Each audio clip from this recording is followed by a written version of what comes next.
কেমন ছিল? কেমনে ছিলাম ভাগ্যে দাম আর তুমি তো আমার ভুলে গেছো। তুমি আমার ধুইয়া গেছো গা। না, তুমি আগে গেছো। তুমি ধুইয়া গেছো গা আমার। কিন্তু তুমি আগে গেছো। ঈদের কত আমি বলি যাবেন দিকে পাগল মাছি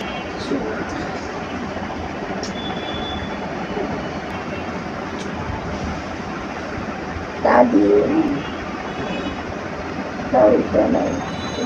তোমার সালাম করে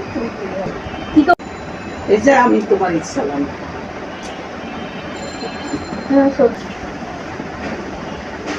ঈদ পুরানো হয়ে গেছে। ঈদ সালাম কি দেবো বাসি সালাম জানলাম না, যখন গ্রামে গেছিলাম কত মজা করছি। আমি জানি কেমনে জানো? তুমি তো ছিলেই। মোবাইলে দেখি কেমনে তো কত সময় পাবো।